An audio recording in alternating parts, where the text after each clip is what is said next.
A quick little overview of the new Delante DX20 Bandit XT.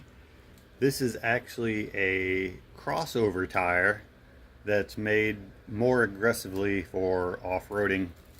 As you can tell, the lugs are really well spaced.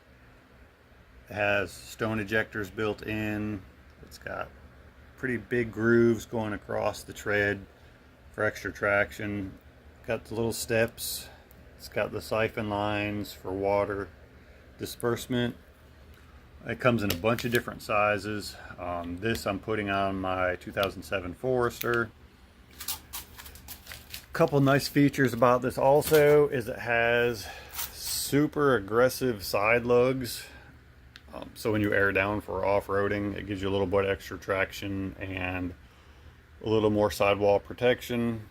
It does have the inset bead, so when you put your rim on there, the rim sits in a little further, so you'll have more rim protection, and it'll help keep the bead locked a little better. It's got a really fairly thick area right here where the bead is. It gets a little thinner on the sidewall right there, which makes it a little more supple. I mean, as you can see, I can kind of squish it in there.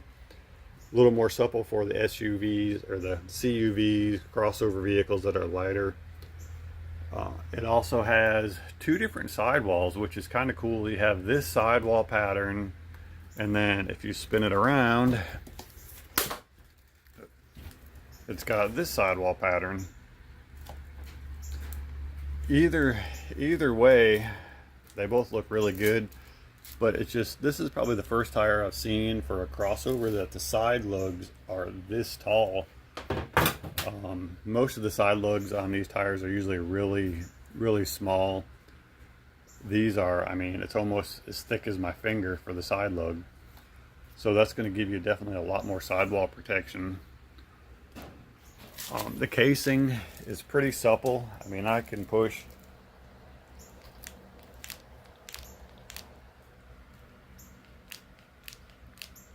in the tire pretty easy, so that's going to make the ride pretty nice.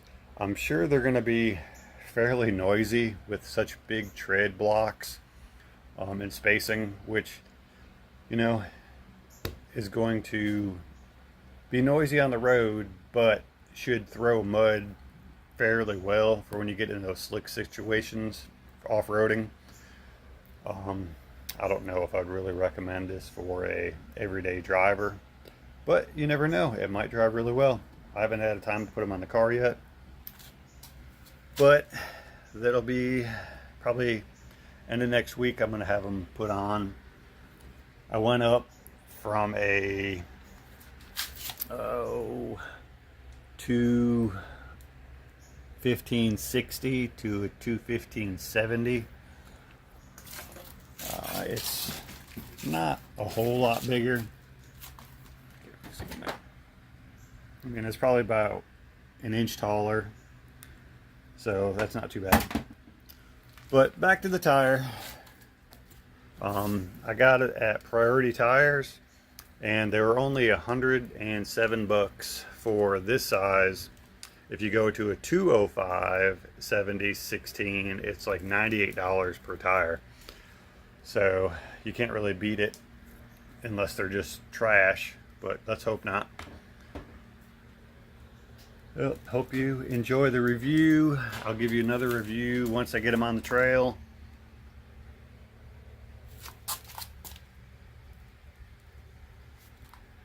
I kind of like this sidewall design better than the other side.